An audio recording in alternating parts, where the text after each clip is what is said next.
You will likely hear more stupid jokes as we go, because this is what I do for a living. Right? It's really hard for me to start after these two wonderful presentations. The level of expectation is now beyond what I'm capable of, but we'll see. This will be a completely different perspective on the UI UX question. Why? Because our product is very old. It's been around for 20 years, it's pretty big, and the only thing you can do here is actually optimize. So this is what it will be all about. The design is there. It's there since, I don't know, 2010. It looks ugly, but it works. So who I am? I'm a principal product owner at Intexsys, but our main customer and our mother company is Ecentria. It's a holding that operates e-commerce stores in the US market. They are pretty big. The biggest one is Optics Planet. This is not a big secret, but the revenue goal for this year is a bit short of $800 million US.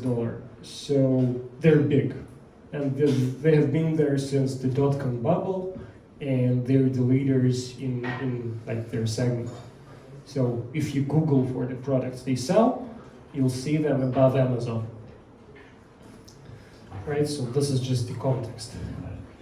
And I'll be speaking about A/B testing, how you perfect the interface, or at least try to do so. So I'll start with how it is all organized, how we got there, and then I'll go with really practical things, and how you plan the test, how you implement it, how you run it, and how you analyze it. I'll mention all of the pitfalls that I'm currently aware of. There are more, I'm sure.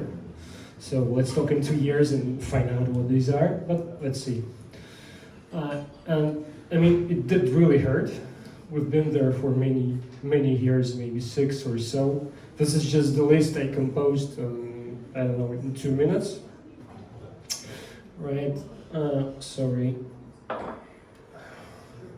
Okay, this control is pretty lousy. Go back.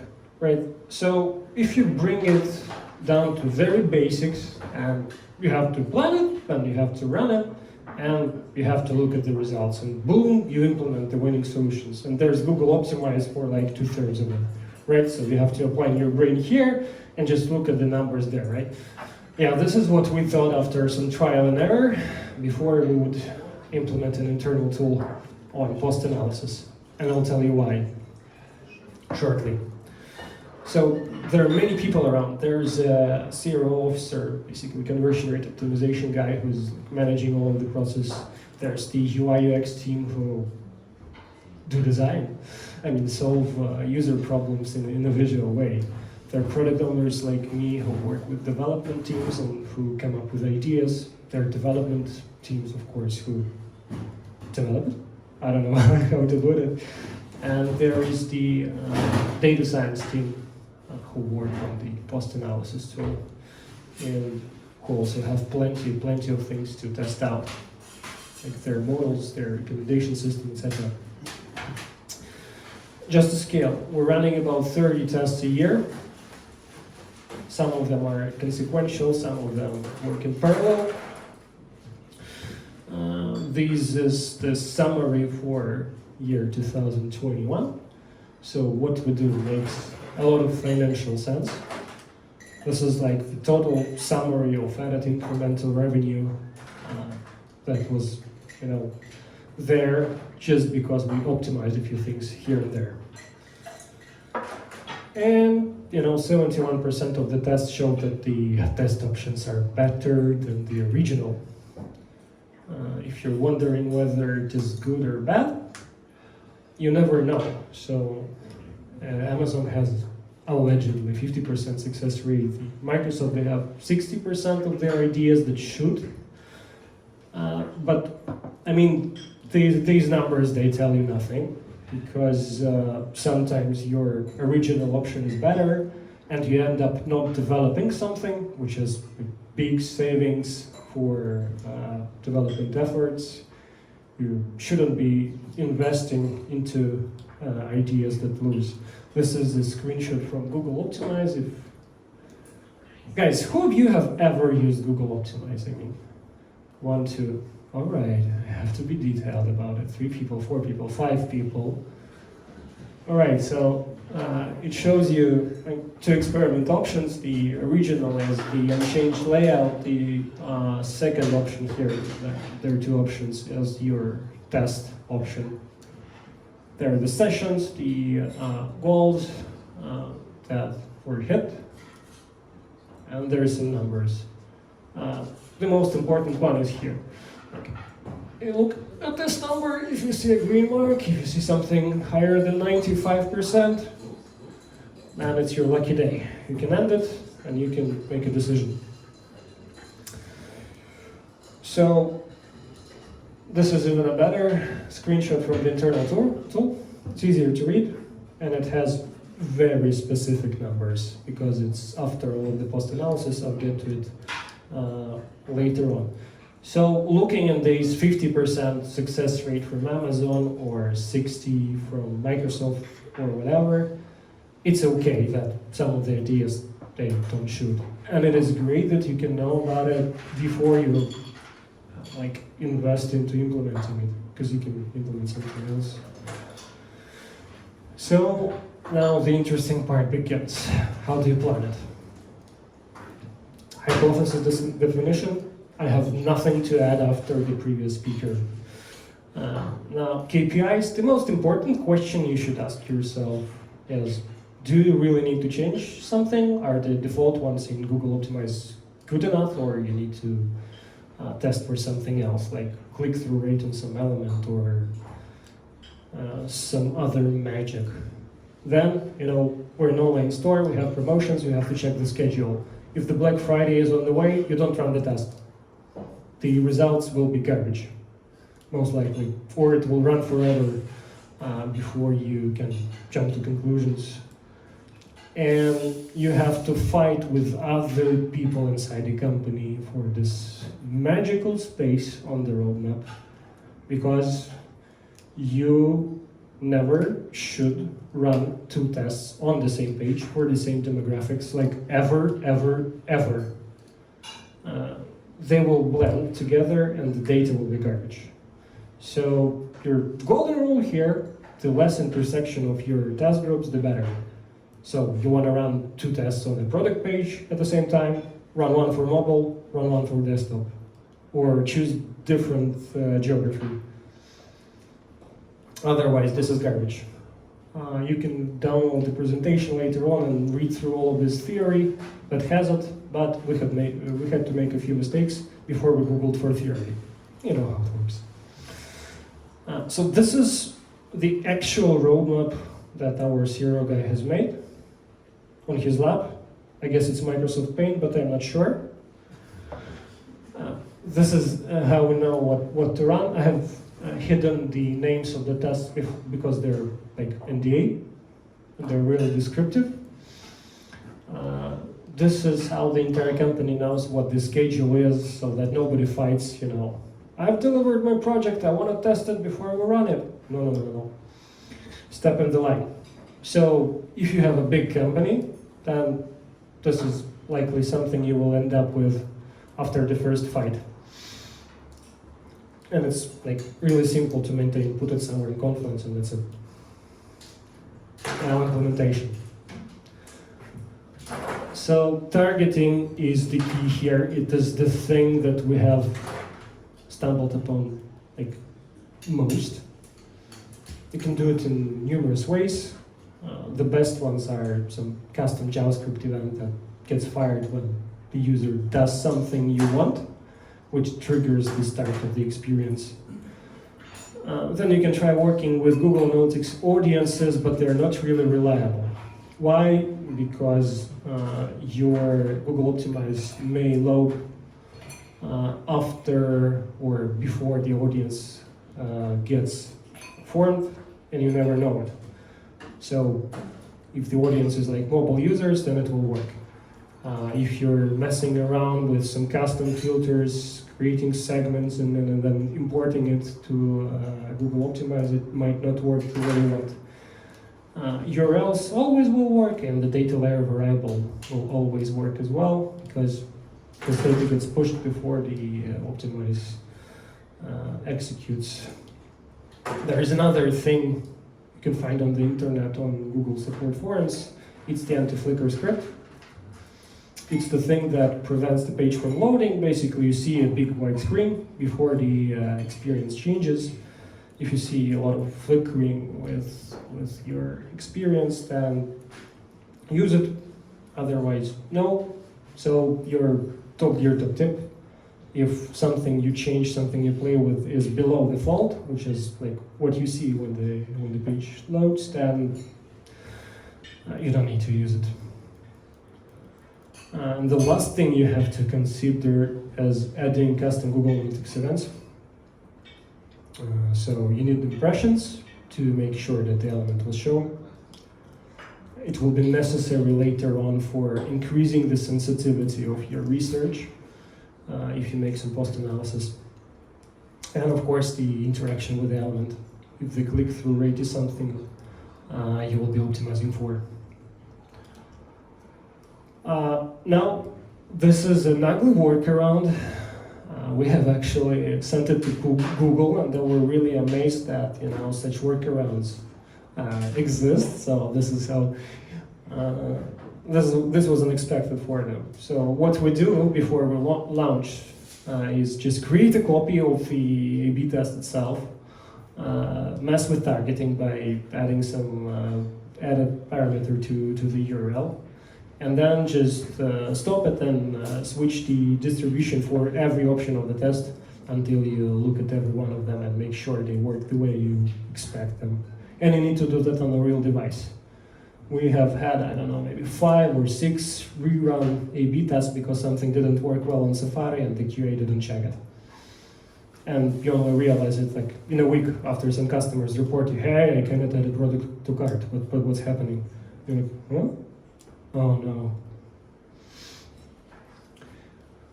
Then the fun part begins. You run it.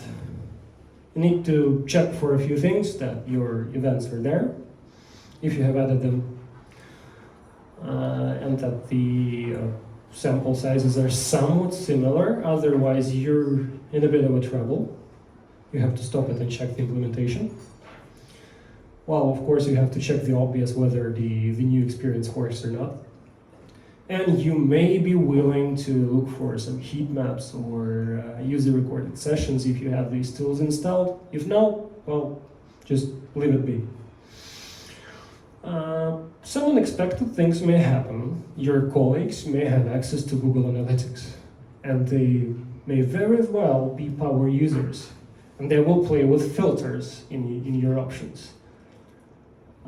And some bots may just drive your data insanely. So what we had here is like maybe a week of double session count. Why? Because somebody removed the filters that were fighting crawlers. And as you see, it had a big negative impact on revenue per session, on revenue. Of course, the crawlers, they don't make any purchases at all.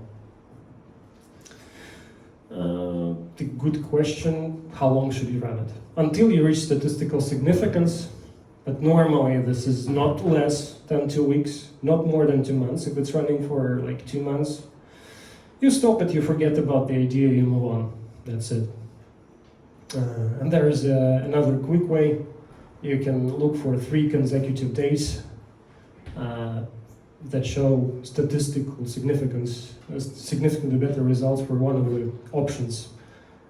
It's like your alert scenario. There's a reference for science down below. I will not go into it. I will not pretend that I understand it. I'm the guy reading instructions and. Okay, so this is actually our Chicago office. They have it on the wall. We are very data-driven. This is my colleague who doesn't believe the slogan, but we have to adhere. So you can make a very simple sanity check. This is the AA test run in Google through Google Optimize. There is the original option and there is another original option. And the original option is stunningly better. How can it be? Does anyone have a clue? Like, what are your options? What would you think when you see something like that? Huge variance of the user behavior. Could be. How many days is it? Just a random lag for the first group. Could be. I would say the group A and B is significantly different from each other. That would be my guess. Yeah. They are, yes. Here's the answer. We have had a couple of sanity checks before we started pulling the data into Google Data Studio, just to filter for outliers. We have crazy customers who just come there every day to make a purchase. So this huge circle there is a guy who placed, 42 orders for $110,000 within maybe a week or so. So the outliers, they totally kill it. So the cheap solution, the cheap trick for you is use Google Data Studio, just pull the data from Google Optimize and do the outlier analysis. This will help. This didn't help us sufficiently because we were running very complex tests on machine learning models, on recommendation engine, and the guys wanted to be absolutely 100% sure that their model is doing something because they have invested maybe 8 months of research, 8 months of their lives into that solution. They wanted to be absolutely certain, scientifically, that it works. So we asked them to create a post-analysis tool. They did it. They used the bootstrap method. It suggests that whatever the distributions are, when you take many of them, they will be normal. This is the central thing behind the bootstrap method, and it allows you to take less days of data, and it's really helpful because this is one of the recent tests that we ran. We had a countdown timer on one of the banners, creating a sense of urgency and making people just go and purchase stuff before the promotion would end. So it didn't show any statistical significance in Google Optimize, and it's pretty interesting here. What you see is it didn't work well in a few couple of days, and when the promotion was about to end, the behavior has changed and the timer has started making an impact. But you cannot draw conclusions on it using Google Optimize. This is the timer itself, and this is the calculated impact of this timer on the site-wide banner. So the promotion efficiency increases by stunning 8.5%. So this is a super cheap change that you can make that brings a lot of money to the company. So what it does, it pulls the data from BigQuery and then it goes through plenty of useful stuff like making the sample ratio mismatch test, comparing the sizes of population to the expected ones. Then it allows some additional filtering to increase the sensitivity of the test, and it gives a short summary. Everyone loves short summaries.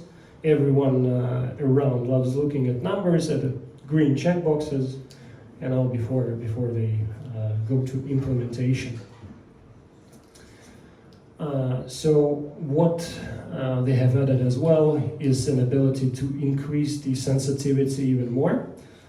We call it the triggered analysis. Just imagine that you're changing something on a page, but it's like below default. So the user has to scroll down to some element to see the changed experience. So you can add additional filter, like Google Analytics impression event. and it changes the data dramatically. So if you look at the screenshot, you'll see that the unfiltered data, the one you see in Google Optimize, shows that there's a negative almost 3% impact on conversion rate without statistical significance, but this is a very descriptive picture. But the real impact is about 1% here, which is amazing. So it also allows us to filter out the sessions or the users that got into other experiments. It's okay that they did get into another experiment, but if it is a original version, because otherwise you never know what the user journey is. You never know whether there's some bugs or something else. So you need to filter it out to make sure your data is valid and your results are credible. We do something else, even without the tool. It is an e-commerce project, so some of the orders get canceled. So just imagine that you're playing with availability messaging on the project. You're relying that the product is there in the warehouse. Of course, it will boost the conversion. The people will place more orders, but they will cancel. What you need to have is a positive delta in the end. So will they cancel as many orders as you have gained after you have lied to them? This is just a crazy example. We have heat maps in Hotjar. I hate heat maps. We can talk about it later. This is something you look at and you never know which conclusion to make. You show a heat map to 10 different people, you'll hear 10 different conclusions. And we have WebEyes that records user sessions. So if you want to uncover how users interact with your experiences, this helps a lot. Of course, you cannot call them as a lorry driver and ask, hey, why couldn't you make the purchase? But at least you see how they tried it. Now it's your time to talk. So I'll get something I have brought. Actually, there are a few prizes here. There's a power bank, a towel, and a mug. All of them are pretty fun, pretty useful in summer. So the question is about the A/B testing history. The first one, allegedly, this is alleged, it took place around 200 years ago. It happened in France. The setting in which it happened was rather dramatic, I would even say breathtaking. The experience itself was intrusive. There was a lot of blood spilled. Luckily for good, maybe last time. So the question is, what was the hypothesis? Any guesses? I would be guessing it's related to medicine. Last time. I think it's related to transport. So medicine, second option was Blood type. blood type. Pollution. Speed of electricity. Cleaning the hospital room. Maybe taking the Bastille. Taking the Bastille, that's good. Making a choice on the railroad or Okay. Okay, the medicine is the winner. Yeah. Because what happened was this doctor who brought the numerical methods into medicine, and he was trying to prove that bloodletting is a cruel method for treating pneumonia. He literally split the audience into two groups. One suffered, the other one did survive. So you get to pick the price because you were the closest one. And as for the rest, I would let the audience make a choice whose theory is better. What would you like to have? The one you have in your left hand. This is a towel. Fantastic. So you want a towel, I like right? surprises. Okay. Thank you. So, Edgar. Where's Edgar? I want him to make a decision. No? We have another. All right. What did we have? Audience. What options were there? There was the... I was close enough, basically. Yeah, you were Say close about enough. the blood type. Yeah, the blood type was really close. So you get to pick whatever. This is the power bank and this is the mug. What do you want? All right, there you go. And I think you had a beautiful theory as well. Did you? Yes? No? All right. So I really tried doing my best to jump through the slides as quickly as it is humanly possible, because it's been a long evening. So we're hiring. You know the drill, and you can ask me the questions.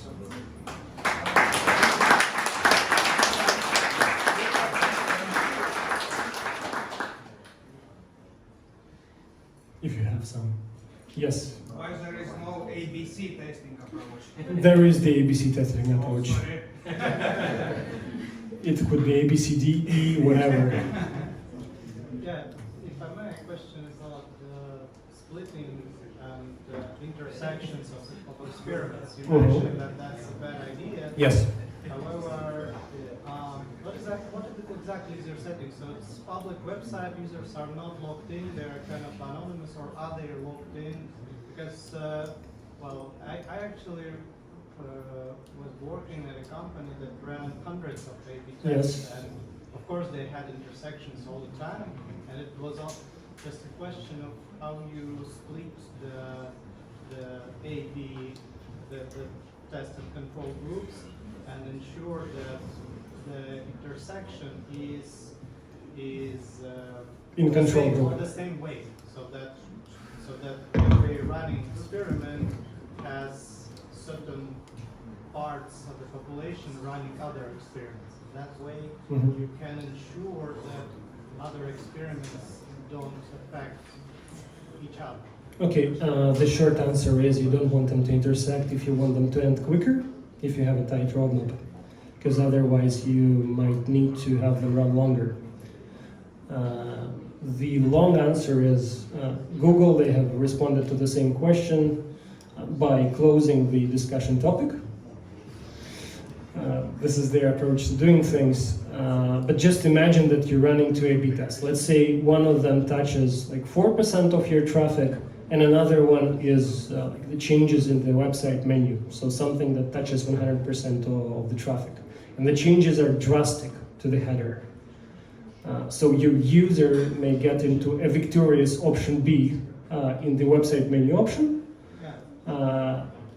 In the long run, you have equal probabilities of users getting the AA, AB, BA, or BB experiences, right? But you have to work with this data, and you may have some, well, basically your second test with the 4% of population run will be running longer than you would want it to. Yeah, thank you. You want this one to finish as quickly as possible and not rerun it. Well, there are ways to work around it. Yes, they are. Not with Google Optimize. It doesn't allow you to do it out of the box, so you have to filter out the sessions later on. They have just closed the support topic. We're not adding this feature. Yes, please. If you have a big amount of returning users, how can you determine either your A option is really better or people just got used to it? You cannot determine. You can filter out the returning customers and look at the new ones. We always play with different audiences. You see what's better for whom. Logged in, logged out. Returning, not returning. And you may implement features to the group that it works best with. This is why homepages are different for different user groups. So that's okay. This is a good question, yeah.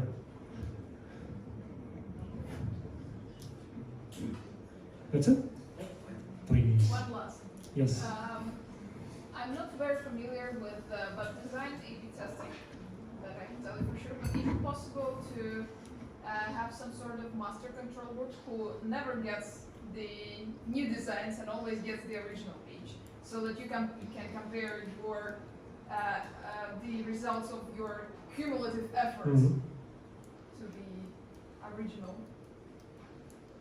That's interesting. So serve them the version of the website from, I don't know, 2012 and see how it goes. Well, not 2012, not that long, but like, say, beginning of 2020 or beginning of 2021. I guess for science we could do that, but not for Science. business. Yes. What we do sometimes, just to check how crazy the data is and how random it is, we make two control groups in an experiment. So it's like A, B, C, D. B, C, D are like new options, and the E one would be the second control group.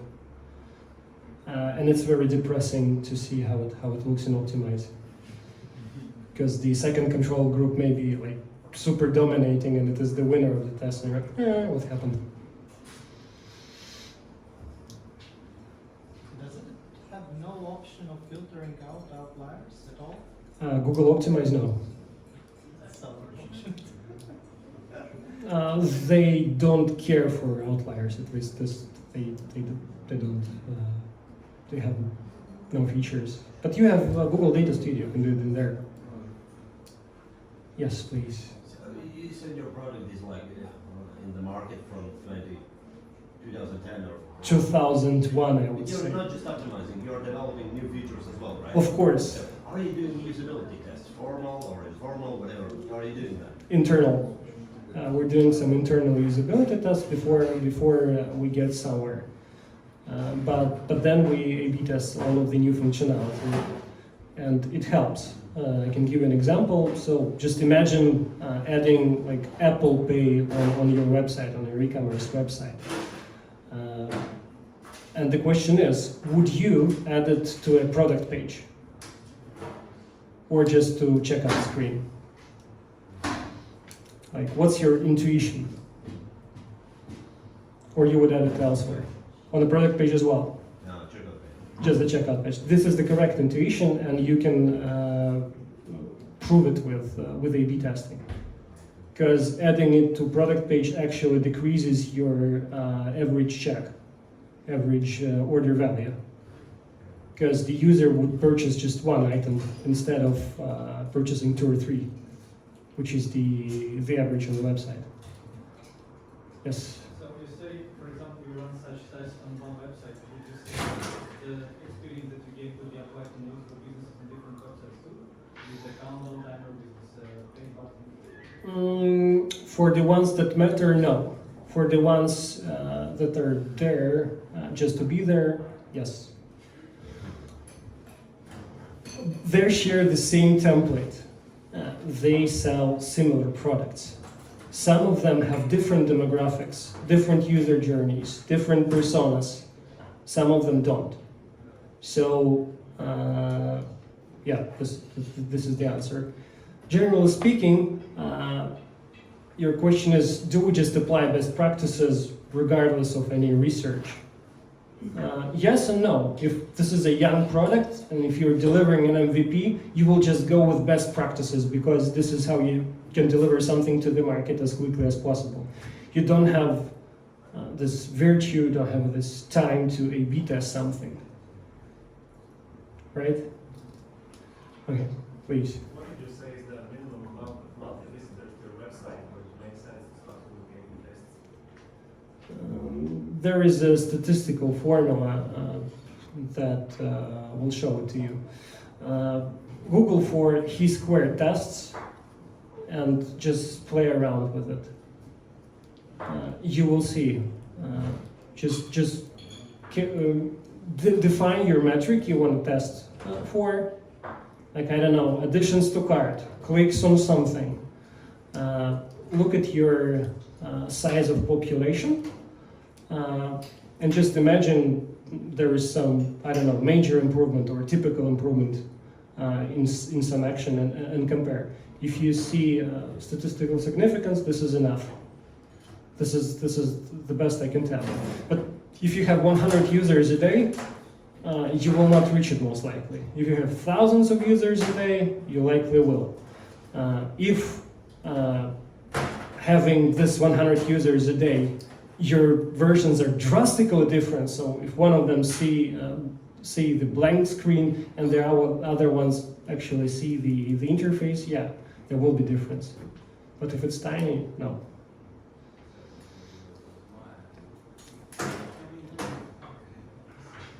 So the chi-squared test calculator is the best answer I can tell you, which is practical and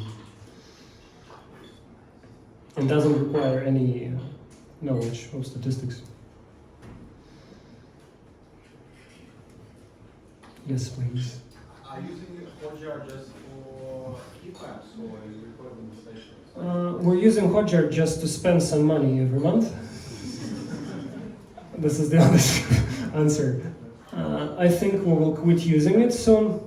The heat maps are pointless. You just cannot make a conclusion looking at a heat map. So, okay, this is how many people scroll till this place. What does it mean? They're lazy? You have good content above? The content below is not good enough? What is it like? You can never draw a conclusion from a heat map. What Hotjar is good, it has built-in integration with Google Optimize, so you can see two different heat maps. The one from the original option and the one from the test option in the experiment. It helps, probably, if you can make a right conclusion looking at the heat map.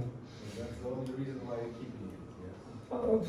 We're just a very big organization that doesn't really care about, I don't know, spending something on subscription to some service somebody looks at once in a blue moon.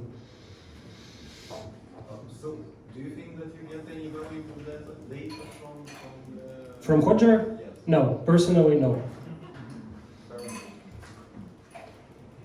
This happens to every big organization. You grow a number of services that seem good to you, and then you never use them, and they're just there until you make a decision to kill them.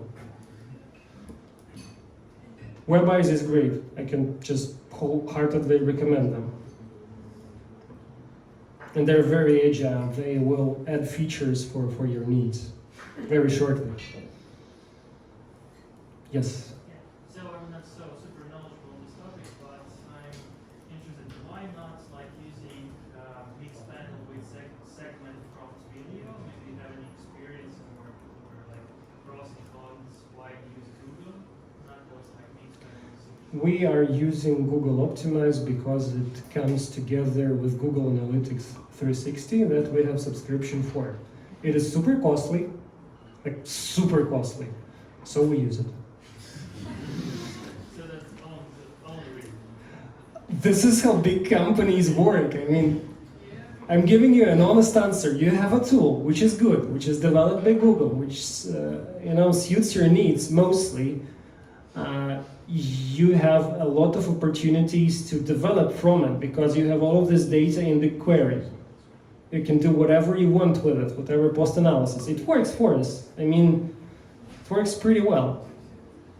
Generates value. So the short answer is no, we haven't considered other options. The long answer is, if you think that it is superior, why is it? Like, what is the reason? In my opinion, just like a developer is like easier to implement. Yeah, like there's a lot of like. Like, easier to implement what exactly? Gathering of data and then provide us together and then further the but that's all just my opinion. Yeah, but to just integrate a snippet into GTM, that this is your Google optimized implementation. You don't need a developer for it. Yeah, probably. Yeah, not super Like a person with my IQ could do it, you know? And just like interesting why not use Spanish? It came there. This is the same reason why we're using Microsoft Teams. It came with Office. This is how big companies work. Come on. Come on, guys. Yes. From your experience, what is the change what was made biggest impact from the A/B tests from your experience? What would you change? There are a few tests that I remember. The first one is actually something I repeat as a mantra to designers all of the time.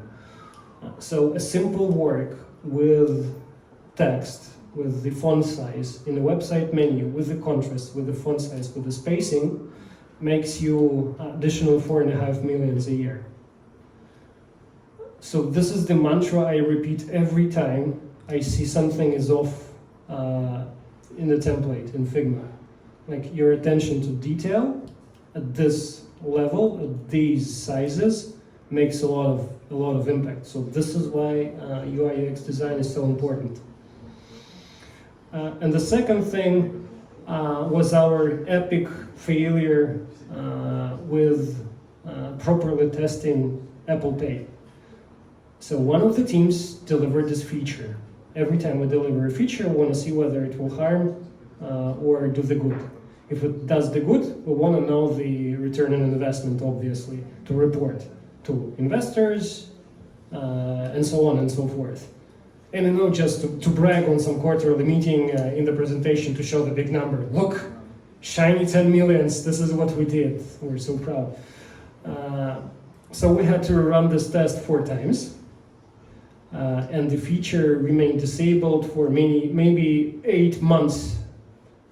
So something which is reported to be delivered in 2 weeks by 2 senior developers was sitting there for 8 months. So I don't know, the conclusion is don't overthink, I guess, sometimes. But from the other side, you have this like font change that generates that much impact. I mean, it's amazing when you look at the numbers. And the most important thing, I guess, from A/B testing that you have, it gives everyone who's working on the product some material reference point. So you've been working on a project for maybe 6 months, and you know that people love it. And you have a number, you can look at. So, yeah. Did I answer? Yes. Okay. Okay, if you have some more questions, come to Nikita. Thank you very much.